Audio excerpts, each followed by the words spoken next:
Hello, welcome back to the Monroe County Civic Theater Podcast. I'm Billy the Shakespeares. And I'm Richard Fish. Thanks for joining us. Well, it's summertime, Richard, and the living is easy, they say. These lazy, hazy, crazy days of summer have certainly slowed things down around here.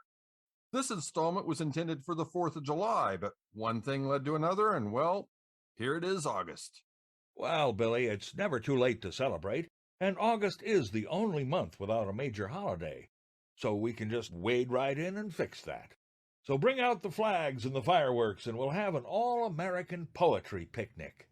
Why not? We've got a basket of goodies, as Yogi Bear used to say to Boo Boo.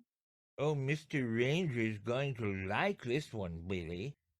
Well, whether the ranger likes it or not, let's see what we've got in here. Hot Dog, a 4th of July feast of American poets and playwrights writing about America. What's in the cooler? A cool carton of potable poems about summer and Shakespeare soda to wash it all down. So put on your pun screen and join us for a book out. Grill 'em, Billy. In a nice way, I hope. Before we get started, we'd like to remind our listeners that they are invited to be part of our next picnic. It's always a pitch-in. All you need to do is pick up your phone, hit the record button, recite your favorite poem or soliloquy, and when you're happy with it, send it to Monroe County Civic Theater at gmail.com, and we'll be sure to include it in an upcoming episode. We'd also like to take a moment to thank our volunteers. As Bloomington's only all-volunteer and nonprofit theater, your participation keeps our party going. Well, let's keep it going, Billy. Sounds good, Richard. Let's dig in. Pass me that one. There's nothing more tasty than a Whitman sampler. That's Frank Buczolich reading America. Walt Whitman is one of America's greatest poets. His work spanned the mid to late 1800s and helped forge a new, robust, distinctly American literature. Whitman not only went beyond the conventional verse forms of his day, he also transcended the common racial attitudes of his time by celebrating ethnic and racial diversity and his country's ideals of freedom and equality. Here's America.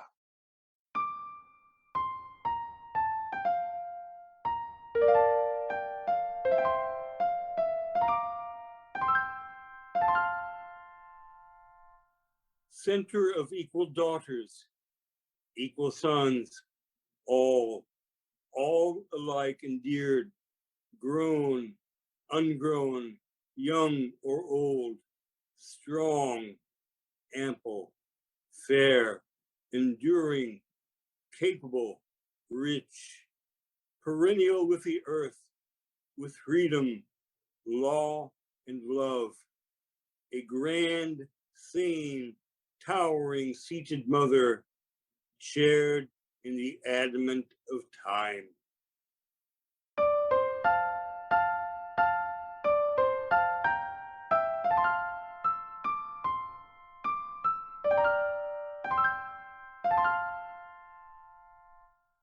Oh, that was great. Are you going to do Leaves of Grass? Not in Indiana yet. If we were in Illinois or Colorado. Moving right along, let's have another Whitman sample. How about To a Stranger? Good choice. It's read by Zilia C. Balkansky-Selles. In a fleeting moment, Whitman feels an unspoken, deep connection to a stranger as he passes by.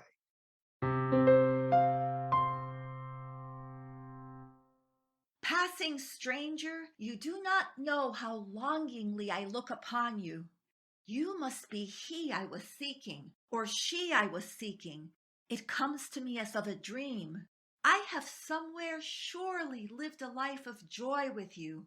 All is recalled as we flit by each other, fluid, affectionate, chaste, matured. You grew up with me, were a boy with me, or a girl with me. I ate with you and slept with you. Your body has become not yours only, nor left my body mine only. You give me the pleasure of your eyes, face, flesh, as we pass. You take of my beard, breast, hands. In return, I am not to speak to you. I am to think of you when I sit alone, or wake at night alone. I am to wait. I do not doubt I am to meet you again. I am to see to it that I do not lose you.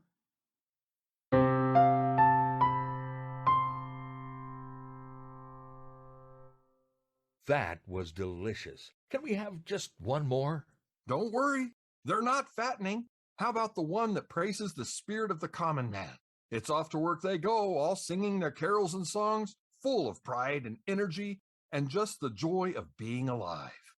Great choice. One of the most famous and one of my favorites.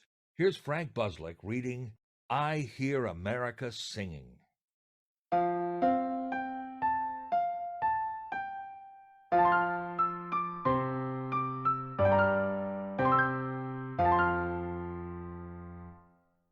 I hear America singing, the varied carols I hear, those of mechanics, each one singing his as it should be blithe and strong, the carpenter singing his as he measures his plank or beam, the mason singing his as he makes ready for work or leaves off work, the boatman singing what belongs to him in his boat, the deckhand singing on the steamboat deck, the shoemaker singing as he sits on his bench, the hatter singing as he stands, the woodcutter's song, the plowboy's on his way in the morning or at noon intermission or at sundown, the delicious singing of the mother or of the young wife at work or of the girl sewing and washing, each singing what belongs to him or her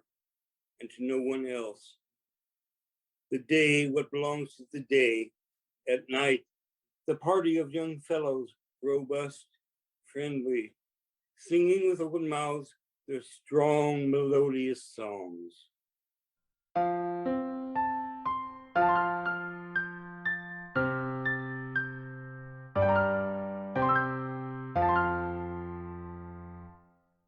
All right, now let's try another American flavor, Emily Dickinson. She was a sharp cookie, and certainly one of our greatest poets. A true original like Whitman, she also helped forge a unique American kind of poetry. Written around 1861, Hope is the Thing with Feathers reminds us of the power of hope and how it's always there in times of difficulty and how it never asks for anything in return. Here's Heather Lee Cameron.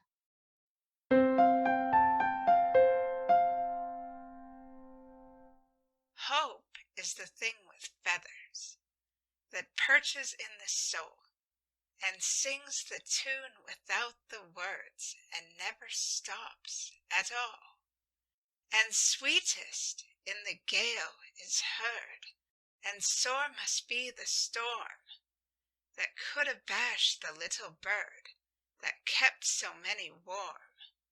I've heard it in the chillest land and on the strangest sea, yet never in extremity it asked a crumb of me.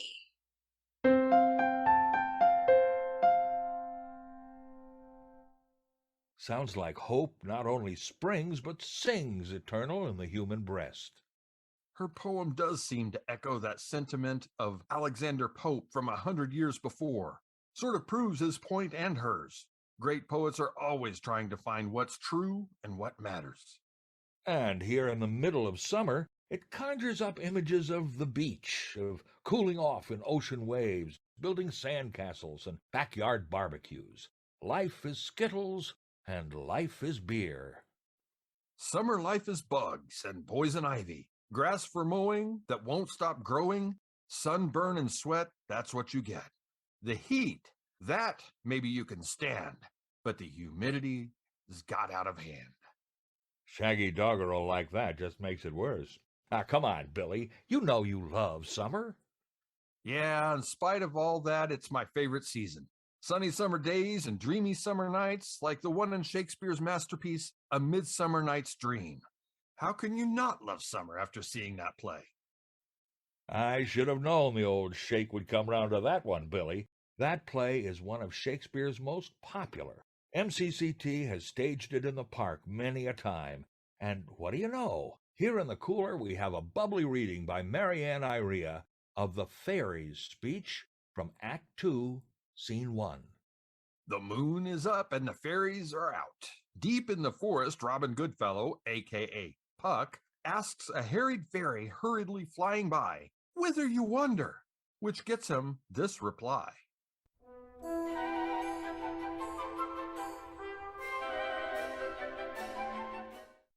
Over hill, over dale, thorough bush, thorough briar, over park, over pale, thorough flood, thorough fire. I do wander everywhere, swifter than the moon's sphere, and I serve the fairy queen to do her orbs upon the green. The cowslips tall, her pensioners be, in their wool-cold spots you see. Those be rubies, fairy favors. In those freckles live their savors. I must go seek some dewdrops here and hang a pearl in every cowslip's ear. Farewell, thou lob of spirits. I'll be gone. Our queen and all her elves, come here anon.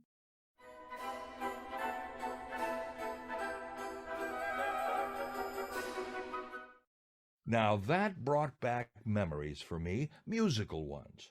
Back in Millburn High School in New Jersey, I was in an 8-man singing group that recorded an album, and one of our numbers set part of that scene to music for us.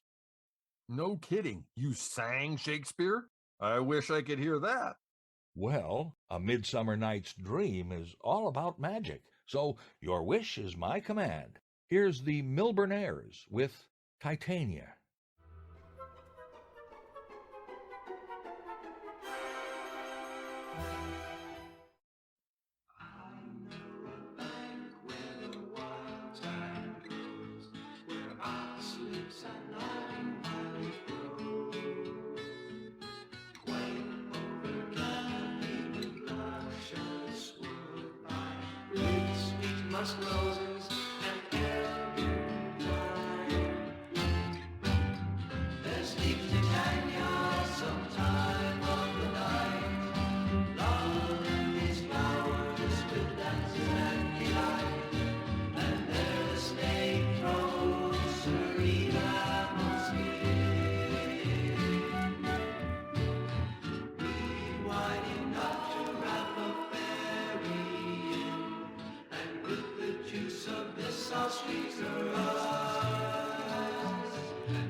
Thanks, Richard. That was a nice musical break. How long ago did you record that? Oh, well, I'd rather not. Let's just say our recording engineer was Thomas Edison. I thought the wax cylinder sounded pretty good, didn't you? And that reminds me, if you've been outdoors this summer, there's no doubt you've noticed a certain something in the air. Even if we're not in Illinois. No, I was thinking of a sound. What we've all noticed is the sound of love, Richard. Oh, yes, in surround sound. This spring, swarms of cicadas popped out of the ground after 17 years and shed their shells and inhibitions. The loud buzzing noise they make is actually a billion hopeful boy bugs serenading likely lady loves. It's the biggest summer of love since the 60s. Hey, I was in San Francisco during that one. Take it from me, cicadas don't sound anything like the Grateful Dead or the Jefferson Airplane. But there were a lot more of them than there were hippies in the Haight-Ashbury. Up next, we have Jessica Marchbank reading Margaret Atwood's poem entitled Cicadas from her recent book of poetry titled Dearly. Atwood may be best known as the author of the dystopian novel A Handmaid's Tale, but Cicadas got dearly placed #1 under the category of erotic poetry by Amazon UK. I bet the cicadas would like this poem. Well, we can ask them in another 17 years, but we can enjoy it now.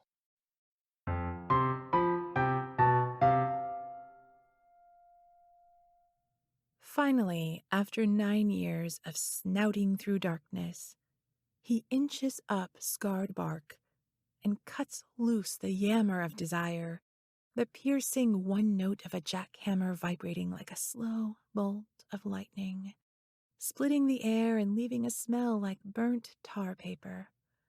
Now, it says, now, it says, now, clinging with 6 clawed legs. And close by, a she like a withered ear, a shed leaf brown and veined shivers in sync and moves closer. This is it. Time is short. Death is near. But first in the hot sun, searing all day long in a month that has no name, this annoying noise of love, this maddening racket, this admitted song.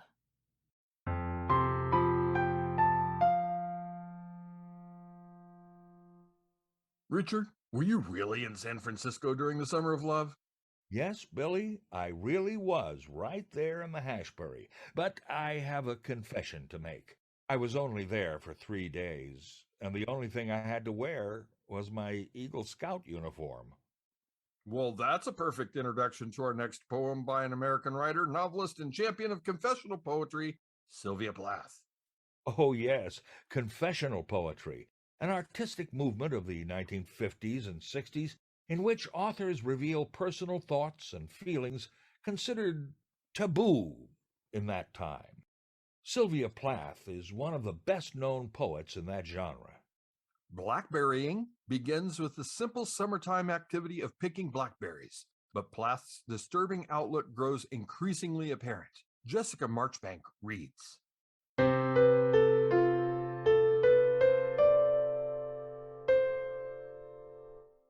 Nobody in the lane, and nothing but blackberries. Blackberries on either side, though on the right mainly. A blackberry alley going down in hooks, and a sea somewhere at the end of it, heaving. Blackberries, big as the ball of my thumb, and dumb as eyes. Eben in the hedges, fat with blue-red juices. These they squander on my fingers. I had not asked for such a blood sisterhood. They must love me. They accommodate themselves to my milk bottle, flattening their sides. Overhead go the choughs in black, cacophonous flocks, bits of burnt paper wheeling in a blown sky. Theirs is the only voice, protesting. I do not think the sea will appear at all. The high green meadows are glowing as if lit from within. I come to one bush of berries so ripe it is a bush of flies, hanging their blue-green bellies and their wing panes in a Chinese screen. The honey feast of the berries has stunned them. They believe in heaven. One more hook, and the berries and bushes end. The only thing to come now is the sea. From between 2 hills, a sudden wind funnels at me, slapping its phantom laundry in my face. These hills are too green and sweet to have tasted salt. I follow the sheep path between them. A last hook brings me to the hill's northern face, and the face is orange rock that looks out on nothing, Nothing but a great space of white and pewter lights, and a din like silversmiths beating and beating at an intractable metal.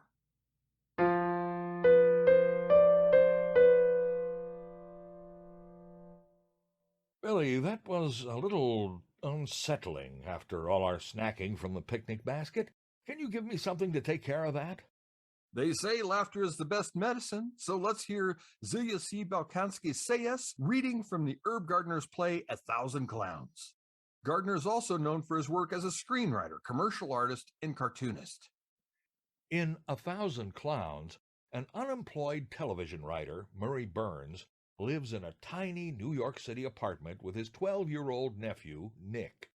Murray's been unemployed for months, and now child welfare is threatening to take Nick from him.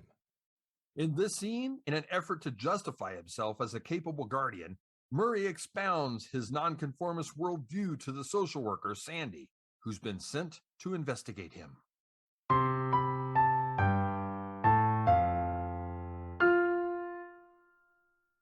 Tell you the truth, it's even a little better for me if he goes. I mean, he's a middle-aged kid. When I signed with the network, he sat up all night figuring out the fringe benefits and the pension plan. And he started to make lists this year. Lists of everything. Subway stops, underwear, what he's going to do next week. If somebody doesn't watch out, he'll start making lists of what he's going to do next year and the next 10 years. Hey, suppose they put him in with a whole family of list makers. I didn't spend 6 years with him, so he should turn into a list maker. He'll learn to know everything before it happens. He'll learn to plan. He'll learn how to be one of the nice dead people. Are you listening? Then stamp your feet or mutter so I'll know you're there, huh? I just want him to stay with me till I can be sure he won't turn into Norman Nothing. I want him to be sure he'll know when he's chickening out on himself. I want him to get to know exactly the special thing he is, or else he won't notice it when it starts to go. I want him to stay awake and know who the phonies are. I want him to know how to holler and put up an argument. I want a little guts to show before I can let him go. I want to be sure he sees all the wild possibilities. I want him to know it's worth all the trouble, just to give the world a little goosing when you get the chance. And I want him to know the subtle, sneaky, important reason why he was born a human being and not a chair. I will be very sorry to see him go. That kid was the best straight man I ever had. He is a laugher, and laughers are rare. I mean, you tell that kid something funny, not just any piece of corn, but something funny, and he'll give you your money's worth. It's not just funny jokes he reads, or I tell him that he laughs at, not just set up funny stuff. He sees street jokes. He has the good eye. He sees subway farce and crosstown bus humor and all the cartoons that people make by being alive. He has a good eye, and I don't want him to leave until I'm certain he'll never be ashamed of it. And in addition to that, besides that, see, Sandy, I don't want him to go. I like having him around here. What should I do, Sandy? Help me out. I like when he reads me from the want ads.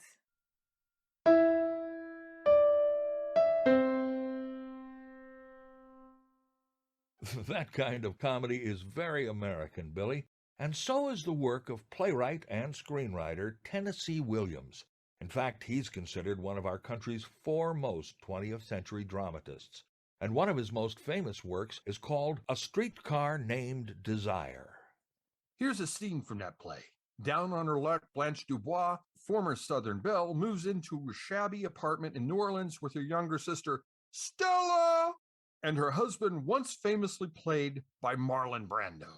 Like Brando, Blanche could have been a contender, but in this scene, Blanche is forced to face harsh reality as her illusions are shattered. It features Maryann Iaria as Blanche, Steve Heise as Harold Mitchell, her gentleman caller, and Janet Templeton-Heise as the flower seller.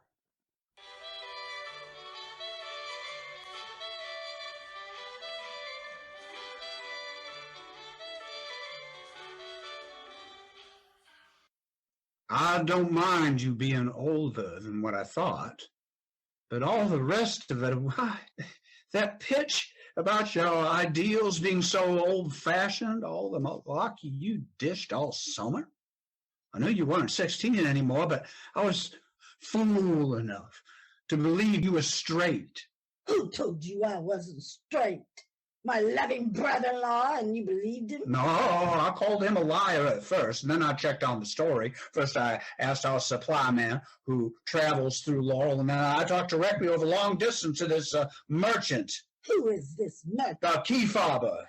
The merchant key fobber of Laurel. I know the man. He whistled at me. I put him in his place. So now, for revenge, he makes up stories about me. And then you stay at Hotel Flamingo?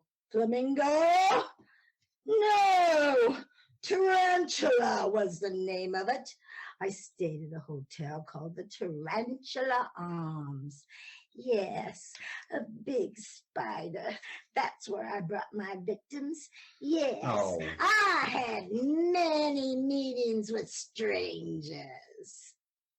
After the death of Alan, meetings with strangers was all I seemed able to fill my empty heart with. I think panic, just panic, drove me from one to another. Search for some protection here, there, and then in the most unlikely places, even at last in a 17-year-old boy. Somebody called the superintendent about it. This woman is morally unfit for her position. True, I came here. There was no place else I could go. I was played out. You know what played out is? My youth has gone up the water spout. I met you. You said you needed someone. Well, I needed someone too. I thank God for you. You seem gentle, cleft in the rock of the world that I could hide in.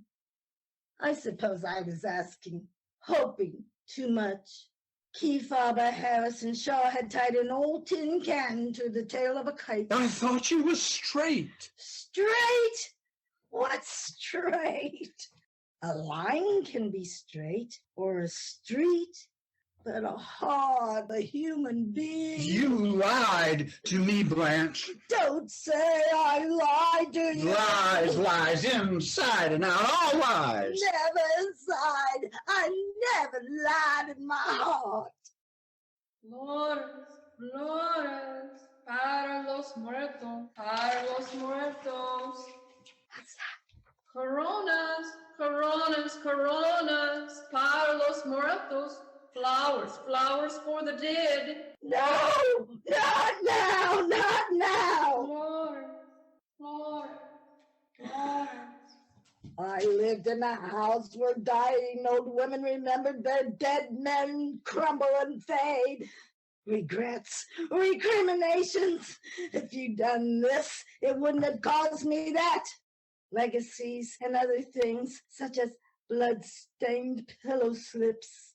I used to sit here, and she used to sit there, and death was as close as you are. Then the opposite is desire. How could you wonder? How could you possibly wonder? Not far from Belle-Rive, before we've lost Belle-Rive, was a camp where they trained young soldiers. On Saturday nights, they would go to town to get drunk. On the way back, they would stagger onto my lawn and call, Blanche, Blanche. Oh, marry me, Mary. No, I don't think so. I don't want to marry you anymore. No. No, you're not clean enough to bring the house with my mother. Go away, then. Go away. Get out of here quick before I start screaming. Screaming. Fire. Screaming.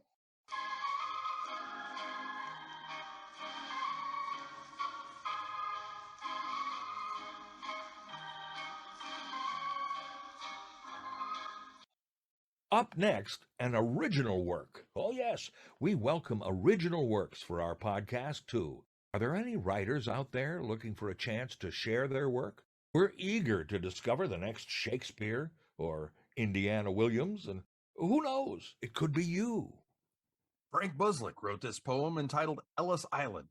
Ellis Island in New York Harbor is a symbol of the American immigration experience. That's right. From 1892 to 1924, nearly 12 million immigrants arriving at the Big Apple were processed there. Today, it is part of the Statue of Liberty National Monument.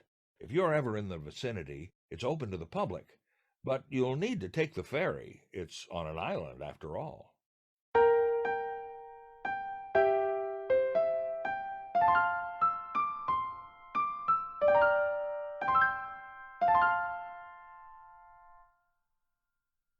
Long way home by ship, point of debarkation for the tired and poor, holds and decks packed with refugees from all nations, speaking the language of the world, traveling with the hopes and prayers of their families and the apprehension of yet another tongue to learn, broadly smiling at the welcoming gaze of the Statue of Liberty. These are the new Americans.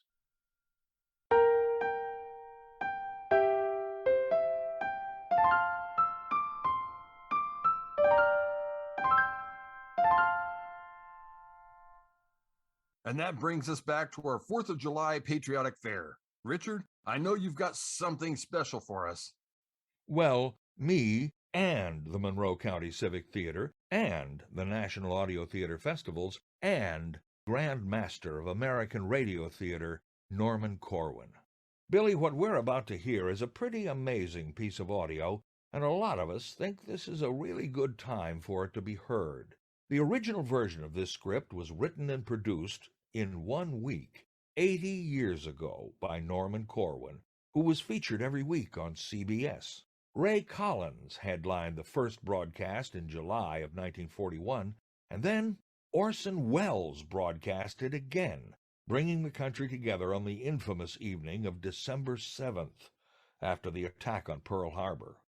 In the summer of 1941, America was deeply divided, polarized, over vastly important issues, life and death issues, whether to participate in the Second World War. Norman's idea was to try and lower the temperature of the rhetoric, to consider where we all stand on common ground, to remember what we are all proud of and want to keep, what it is about our country that is worth preserving and defending. Today, we have a new version of this program, and that was Norman's idea too. 20 years ago, after the horror of 9/11, he decided that this concept needed to be heard again, and he asked me to help him update the script for a 21st century audience. We did that together, but before a broadcast could be arranged, Norman passed away unexpectedly at the age of 101.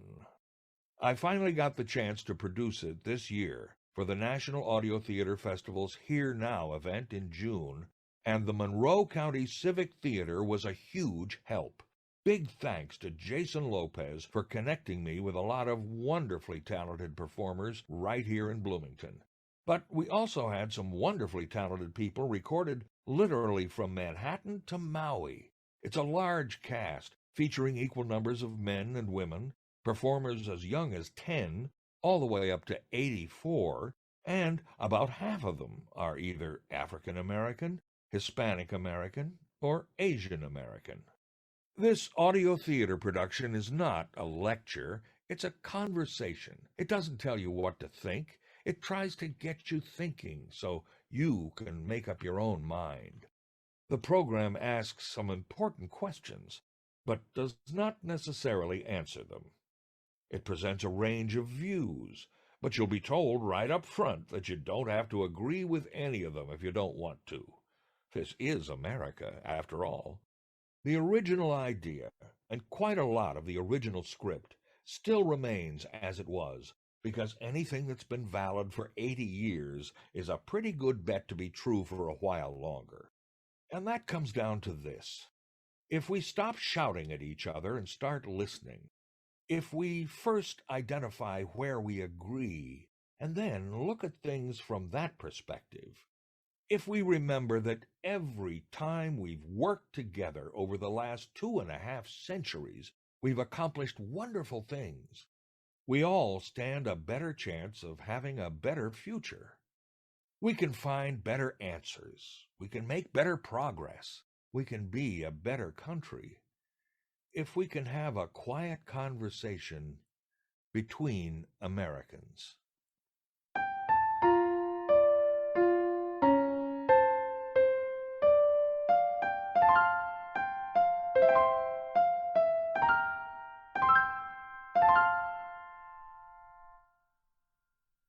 This program is Between Americans. That's where the title comes in. We hope you like it, but you don't have to. At any rate, nobody's going to make you stick around and listen to it. That's one of the advantages of being an American. We invite you to think that one over for a moment, and while you're exercising your inalienable right to tune us out or let us ride, we'll help ourselves to a little music. Maestro, the overture, please.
Now that was an American composition, but boy, it sure did go all over the map, didn't it?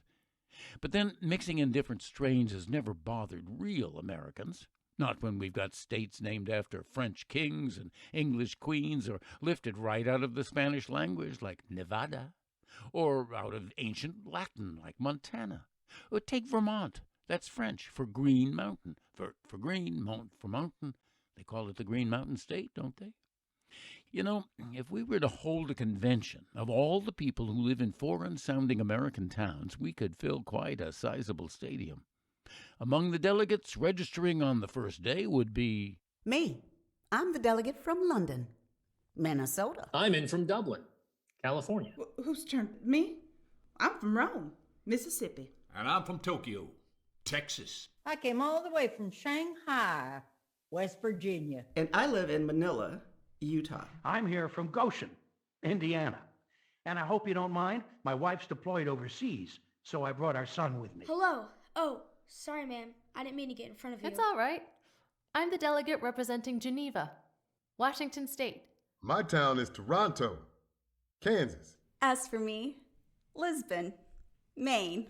Delegate from Madrid, Alabama, reporting. My parents brought me from Stockholm, South Dakota. Flew in this afternoon from Bombay, New York. I drove here from Baghdad, Florida. Thank you, ladies and gentlemen. You may all be seated. Now, that's all the preliminaries there's going to be tonight. We're through with the introduction, the overture, and the official registration, so now we can get down to the text, which is, roughly speaking, this. People are thinking about their country pretty hard these days, some of them for the first time in their lives. People are wondering where we're headed, and being Americans, nobody can make them agree with anybody about everything or with everybody about anything. There's always been plenty of dissent in our country. It was founded by people who disagreed with their government, after all. And these days, arguments have been getting pretty loud and extremely passionate. Wherever you are, you can probably find people right in your own town who take a very different view of some very important things. Just what does America mean to them and to you? Most Americans are solid patriots, only they don't know it. They don't have to wear a red, white, and blue cap to prove it, or come to attention every time they hear a patriotic tune. They don't have to agree with or even listen to people like this. You know, but this is the only place you're going to really hear the truth, because I always tell the truth, and you know that. And you know I'm right. I'm always right, and the rights that we have are the rights I stand on. Where would America be without this great country of ours? It's self-evident. We've got a good hunch most people prefer the quiet kind of speaker, like the fellow who got up on a platform in a Pennsylvania town one day and said, "The world will little note, nor long remember what we say here." That was the Gettysburg Address, carved in marble today. As a matter of fact, it didn't get such good reviews the next morning. Take, for example, the write-up in the Harrisburg Patriot. We pass over the silly remarks of the president. For the credit of the nation, we are willing they shall no more be repeated and thought of. If you think that's bad, listen to what the Chicago Times had to say. The cheek of every American must tingle with shame as he reads the silly, flat, and dishwatery utterances of the man who has to be pointed out to intelligent foreigners as the President of the United States. Of course, the rival paper in Chicago, the Tribune, took the opposite point of view. Rival papers often do. The remarks of President Lincoln will live among the annals of men. The Trib gave it 4 stars, and they were right. The Gettysburg Address did survive. Now, that business of calling a president silly is really something to be proud of. I mean, the right to print a piece, saying a president makes it sound like dishwater? That's important. Nobody dragged those editors off to jail, even if they were wrong. Comes under the heading of free press. As soon as anybody starts gagging the press in any medium, watch out. Americans don't like that. And we've got a nerve to be calling ourselves Americans all the time when we're really only United Staters. We're a little selfish about that. Do you know that a citizen of Punta Arenas on the Strait of Magellan has as much right to America the Beautiful as you have?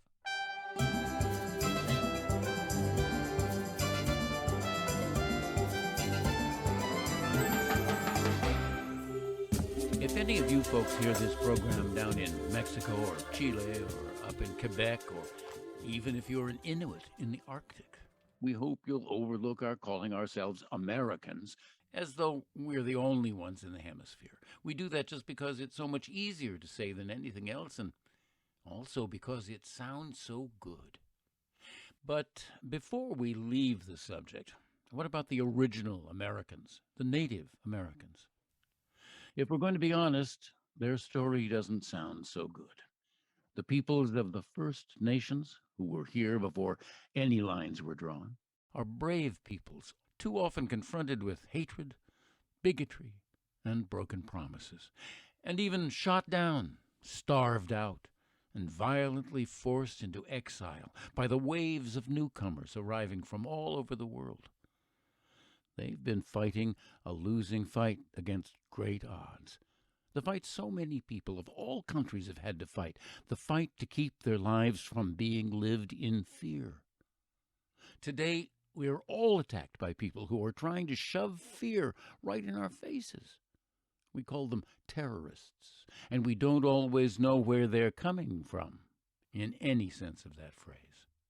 But back during the Great Depression, a president of the United States said something we still remember. The only thing we have to fear is fear itself. Today, those who weaponize fear know that well, and they also know something the brilliant Chinese strategist Sun Tzu wrote 25 centuries ago. One who knows the enemy and knows himself will not be endangered in 100 engagements. One who does not know the enemy but knows himself will sometimes be victorious, sometimes meet with defeat. One who knows neither the enemy nor himself will invariably be defeated. You see what that means? If we want to defend ourselves against any attacker, we've got to know the truth about ourselves. That means asking some questions, hard questions, about what kind of people Americans really are. Would anybody care to try? I would. Haven't Americans committed acts which even we would call terrorism? Yes, we have. More often than we like to admit. Sometimes abroad, but sometimes right here at home. Yes. I was thinking of mass shootings. Of kids in school even. Kids like me.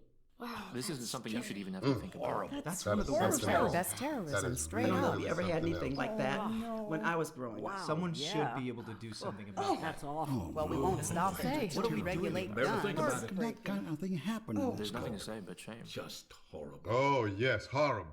But let me give you an even worse example.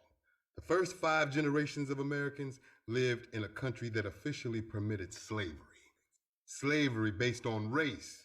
An evil so great that we are still trying to purge its insidious miasma from the minds of our children. In order to uproot that evil, we had to tear our country in half and fight a war that cost us far more in blood and treasure than any other war we've ever fought. But we did it. It was historian George Santayana who said, "Those who do not remember history are condemned to repeat it." I've heard that said. Here's what I say. September 11th, 2001. There's some history we don't ever want to repeat. Remember Pearl Harbor? September 11th has been compared many times to December 7th, 1941. And what was World War II, really, but a war against terror? What were the Nazis and the Japanese militarists and all their also-ran imitators but terrorists? Terrorists who controlled whole countries. Hundreds of thousands marched to their tombs, brandishing weapons and gas chambers. Tens of millions believed their monstrous lies. Those terrorists had armies, navies, air forces, industries, banks filled with the loot of nations. Terror weapons? Oh, they had them all. Suicide bombers? The Japanese launched thousands of kamikazes. Chemical weapons? The Nazis stockpiled tons of nerve gas, but even they were afraid to unleash that horror. Biological weapons? The Japanese had special bombs filled with bubonic plague and anthrax. They were ready to use them on us, but never did. Nuclear weapons? The Nazis had a design for a dirty bomb and the materials to make it.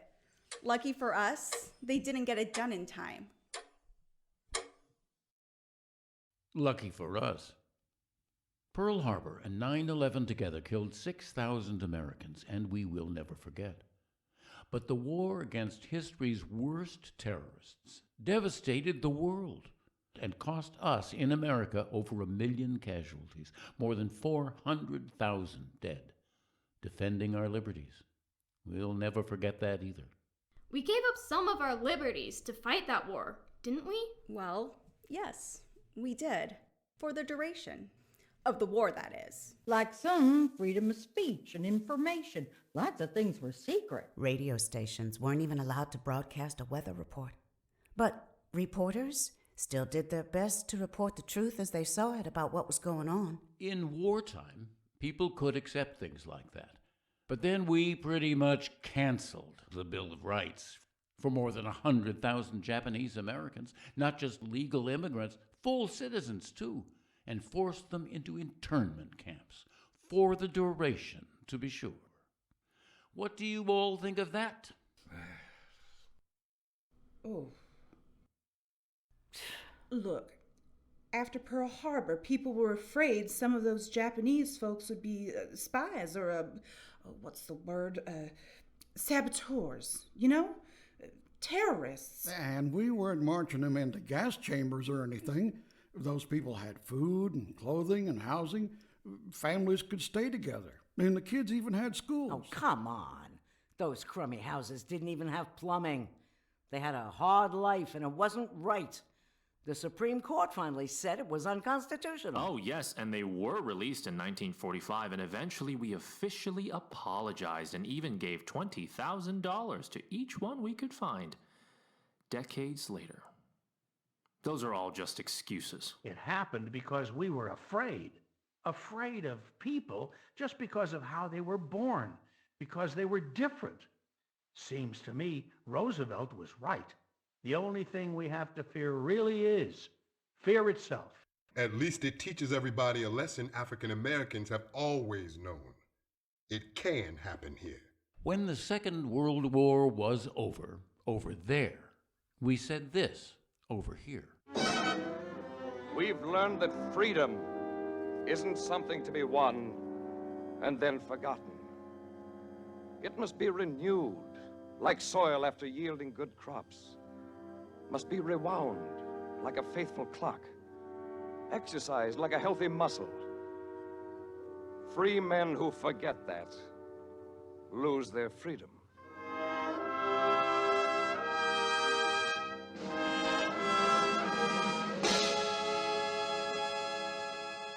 Do we still remember today how to exercise our freedom and keep it healthy? It's not hard. Not really. We just have to do a little civil thinking every day. Pay attention. Don't just glance at a headline. Get the whole story. And make up your own mind. Don't just decide who you're going to believe.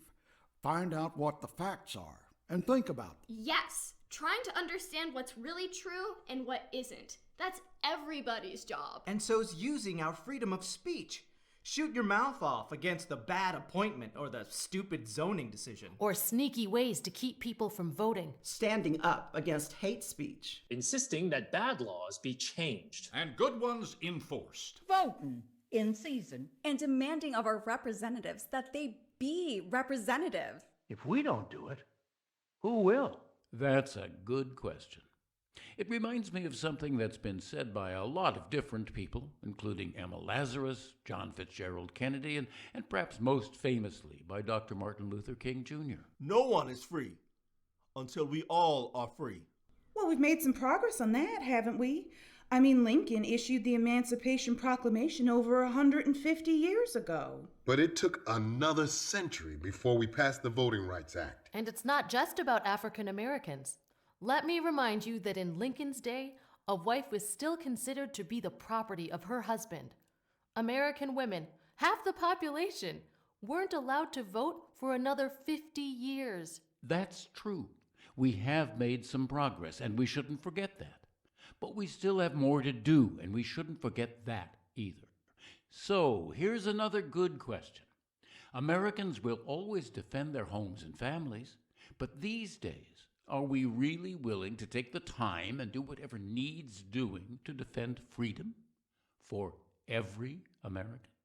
I do not think so. About that. That's a good question. Well, it depends on what you mean by freedom, doesn't it? Well, it's so hard to answer. Why would we better? We're in This trouble. world today, people are living in such a selfish way. I'm not sure Americans are defending the freedoms of every American. I don't know. Maybe just Americans that look like them. Would you consider someone you don't agree with someone you would fight for? We have to consider the bigger picture. Is everyone going to be protected? There's a lot to think about. Which freedoms are we talking No, about? that's a tough Sometimes question. you just don't know. We have to take care of each other. Are we Americans today less brave than the defenders of Valley Forge, Little Round Top, Belleau Wood, Bastogne, Poussin, Quezon, or Kabul? I don't think so. I certainly hope not. No, I don't I think think so. that we can. My wife's an Oh, example today, of so much is military. being fed have to to ask us. We're Our descendants from the same military people. is just as brave as they've ever been. I wonder about They that. put their lives on the line every day. Americans are not any less brave today than they've always But it's not been. the I think we same. have So it in many us. people We're as brave as we ever are were. There's a looking lot for more. I don't somebody think else we've to gone protect them. less. You'll find some of the bravest people in our inner cities and in our rural communities. I guess we'd have to think about that. Are we less hardy nowadays than the people who endured in Coventry or Manila or Stalingrad? Jeez, I should hope I don't know. not. I have a hard time picturing that's a that. hard I one. don't know. Sure, but I would like to think we would. Well, I think I don't we're know. all a little softer. I don't think we are less We're hardy strong nowadays. hard I to don't tell, know. really. We haven't had to do We that. have guess gone so. through so We as much. Americans, we like the easy way, not the hard way. I think that people rise to the situation that they're in. I think as a nation, we would come together and We would do that. We would keep going. We've forgotten how to endure through the hard I stuff. think we give ourselves Don't worry about not us. enough credit. We'll I get am not through. We could get it back pessimistic again, though. about Absolutely. people pulling We could together. get it back and It's then hard to strength tell if comes you've in not been numbers. through any of those tragedies. History will always throw challenges at I'm us. not sure. But I hope we never have to. In this new millennium, are we less dedicated to doing what's right than Ben Franklin or Harriet Tubman or Viola Liuzzo? Heavens no. I don't know. I don't think so. Yeah, we are less dedicated in doing what's right. I think it's hard. Sadly. I think it depends on who you're thinking of as we. You know, I used to say no, but I have hope these days. I don't think we're less dedicated. I think that what's right looks different to different people. Not everyone is disagreed on what right is. Is what's right based on a lie depends. or based on the truth? Well, these days, I'm not so sure. I think we have as strong convictions now because if you look at all the young people that are protesting, you look at all the things that are being reformed. Well, sure. I Look guess at what so. happens when people find a cause and something to join each other to rise up against or in favor of. We are more dedicated than When ever. we think we are doing right, we defend it to the I mat. think our conviction is just as strong as in the past, I guess. It was Ben Franklin who wrote way back in 1759, Those who would give up essential liberty to purchase a little temporary safety deserve neither liberty nor safety. I have not heard that one before, but I like it. I agree entirely with that statement. Pretty stark, pretty That's a harsh, good one. pretty true. Yeah, That's boy, right. that's a treat. Ben was right. Look what's happening. What are we defining as our essential liberty? To me, that's the argument to keep AR-15s in people's I hands. don't know. So I disagree Well, with now that. that is interesting. I don't know. That kind of changes a few Oh, things. this is And complicated. Ben Franklin may have been on to something. Ben was a tough old bird. This is a man who survived the revolution. Wow, no truer words were ever spoken. I want to agree, but then I think of my family and I wonder. I think that same attitude should be applied to our government. I don't know how I feel about that. I don't like to think about giving up our rights. Mostly, I just like to mind my own business. mostly, so do the rest of us. What do you suppose our right means to that auto repairman in the grease-caked jeans who works in the garage on the corner? It means the right to crawl under that old Buick dragging a work light after him. Joe, hand me that wrench. What wrench? The socket wrench on your feet. Right there. Where? I don't see no wrench. You blind? Where are you looking? No, behind you. Oh, well, why didn't you say so? Here you go. That's more like it. Sure, that's America to Pete and Joe. The right to decide when to do a piston job, transmission job, oil change, what to charge for it, and where to go after work. And to Jane Prentice, who owns that Buick and lives down on the beach near the Coast Guard station, America means the right to enjoy the sound and the sight and the smell of high tide under the full moon. The age-old sound of the sea. The same sound folks are hearing right now, up around Penobscot Bay and Marblehead, on the Chincoteague Inlet, down in St. Bernard Parish and clean over to the west coast, by Guadalupe and Carmel, all the way up beyond the offshore islands you can see from the Seattle Space Needle. That sure is a lot of coastline, if you're talking about something to defend. Well, look, folks, let's be honest about it. We can't build a wall around the whole country.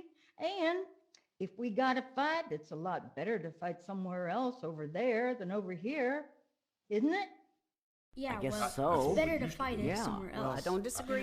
I don't know. To protect our citizens, yes. Well, Absolutely. yeah. Still loss of I life. don't want to have people coming in from other countries fighting a war on our land. That would be, I'm to afraid go that's without not what's saying. happening. Things have changed. We now have to deal with cybersecurity. Well, I guess. Your computer is something to be attacked now. That's a toughie. I would rather we work toward It's a peace, hard conversation. but if we can't, You know, we are fighting over here. You can't avoid it anymore. I'll say this, in both cases, you are asking Americans to die. But does that mean America has to be the policeman of the world? no. Hell no. That's a hard situation to be no, in. It's not our no, job to I tell don't think people so. how they should be running I their don't lives. think so. We're not the policeman of the world, but the model. Somebody's got to do I it. mean, if the UN worked. And it's I don't usually think us, it always right? has to be us, but sometimes You it know, helps to step you up can't and do just the right stand thing. by and do nothing, can we? America has to set an example. That's I think also so complicated. Every country has the responsibility of policing themselves. But we also should not allow human tragedy and human suffering to take place when it doesn't have to. I don't think that's a role anyone should have to take on, but sometimes somebody has to do the saving. That is too much power. Ah, darling, that job's too big for anyone, country. Even us. It can't be just a single country acting like the cop on the beat. If we do it that way, one country becomes the big bully and the big target. Yeah, that's right. Hey, mister. Yes? I know just what he means. When us kids are playing King of the Hill, if you try to stay up on top all by yourself, everybody just gangs up on you. Yeah, it's a lot easier when you got a bunch of friends up there with you, isn't it? It sure is. But then how do you decide who wins? Oh, well, after everybody finally gets on top, we all win. That's one way to look at it. That's my boy. Out of the mouth of babes. Well, that seems awfully nice, but I don't know if it always works that way. It's not a That's a zero good sum way to game. think about it. That's because when we all win, the pie gets That's bigger. a great outlook on the world. That's exactly I how think it you should have the be. right idea. There it is. When everybody works together, we He's all so win. right. That's sweet. I like the way you and your friends think. Well, sometimes you have to help the little kids up. That's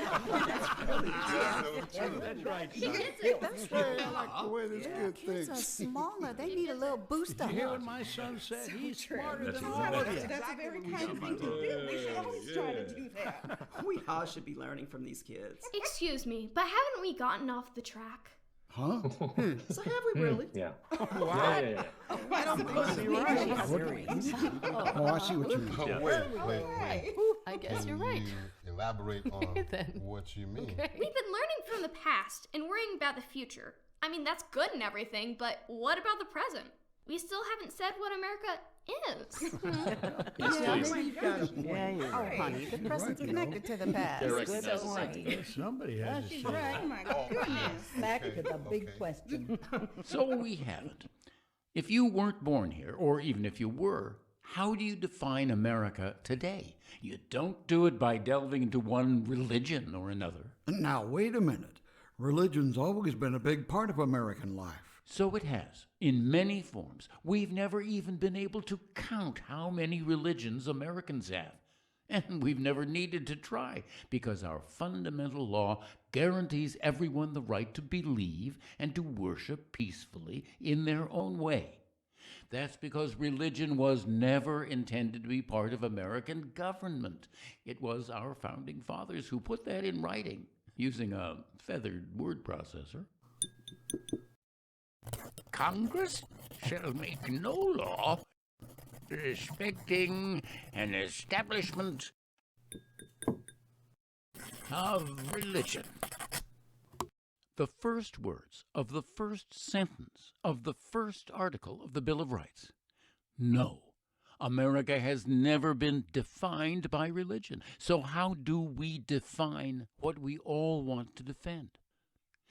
Have you ever asked yourself what America means to you? Does it mean 1776, Columbia, the gem of the ocean, the Statue of Liberty, Uncle Sam? Chances are it means none of these things. Chances are it means something very personal to each of you, something close to your heart that you'd miss like the very blazes if you were stranded abroad. It might have nothing at all to do with quotes from Madison or acts of Congress. It might mean a course in poetry at Harvard. So it is clear that music was the key influence in what came to be called blues poetry. Now today, the influence of Langston Hughes on poets like Maya Angelou and Amanda Gorman can be seen in the rhythm of their phrasing and their choice of words. Or it could be a poker game in Charlie Ferreter's office on a rainy afternoon. See you and raise. Oi, a little rich for my blood. I'll fold. Or a skateboard and a clear stretch of sidewalk. Or the restaurant on the corner, or a catfish on the hook, or a song on the radio, or a great symphony orchestra playing the music of all the world's composers, including music tyrants tried and failed to forbid.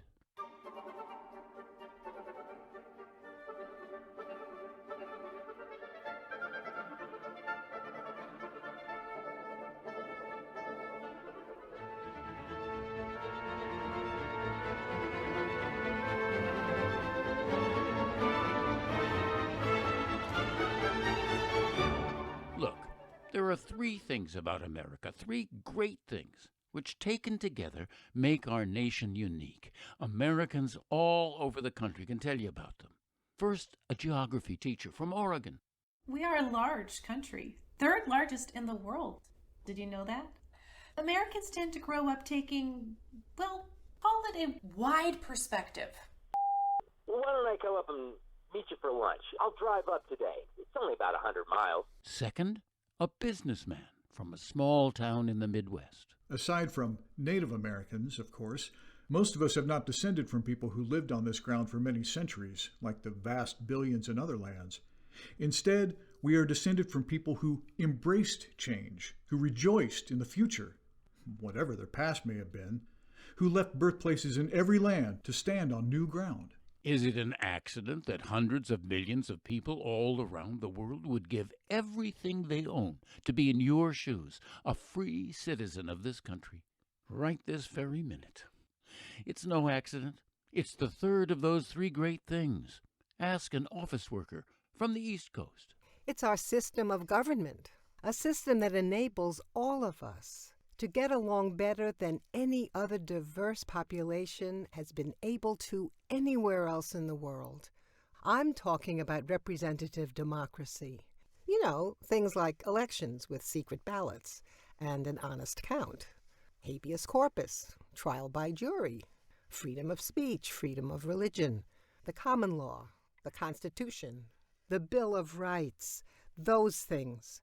They're the gold in the streets that people come here to find.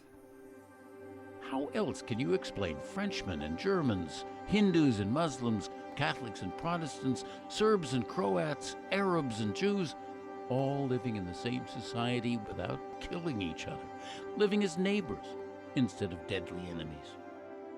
How else can you explain the fact of more than 300 million people trying to live up to the ideals and expectations of a handful of great men who lived and died over 200 years ago?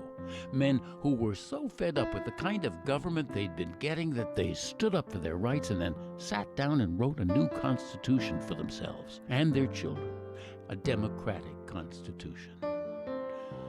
Unfortunately, we don't always live up to that document. Yeah, there's always some people trying to chisel pieces off the Constitution. And there's others who try to twist it and turn it like the devil, quoting the scriptures to his own purpose. True enough. There's some graft and greed and intolerance and lies and bigotry in our country, and a lot of things there shouldn't be. But we people, by and large, are still trying to live by the rules. Some of the best rules we've seen around, ever. Of course, there are other things that make our union such a good one to belong to. It's a beautiful country, even though it has a lot of incorrigible badlands and corrigible slums. Aren't many countries have as much in them to look at and wonder about as this one? Cape Cod in the Sierra Nevada. Gloucester and Death Valley. Old Orchard, and the Great Plains. Mount Rushmore and Mammoth Cave. Williamsburg and Yosemite. Hot Springs in Georgia and geysers at Yellowstone. The Florida Keys and the Grand Canyon. The Mississippi. And the Hudson. And the Columbia.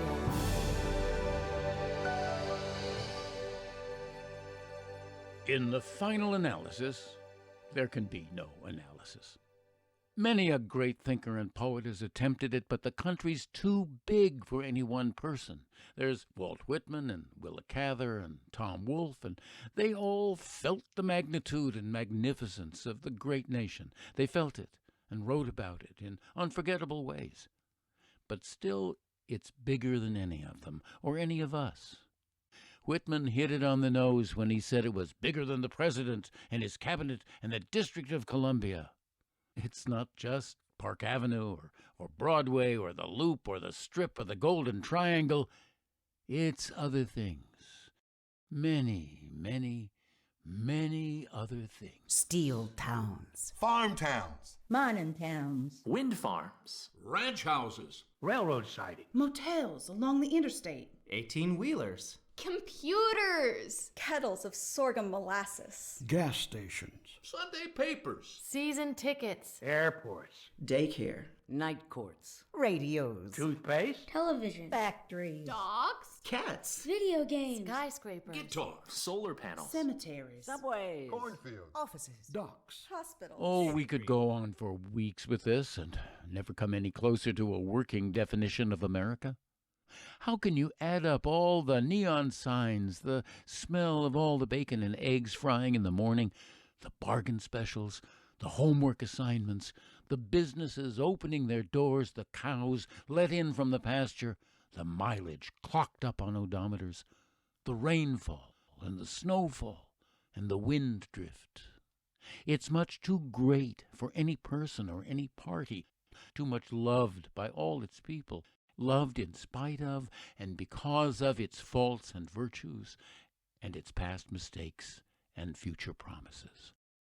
America is not a map, a poem, a post of legionnaires, an almanac, a mural, proud towers in New York, or a building in the heart of Washington. It's a territory, possessed by people, possessed by an ideal. Well, that's all, listeners. Just wanted to talk between Americans for a little while. No big finish here, no brass section bringing down the curtain. Just a little music to separate me from the announcer, who follows with the closing announcement.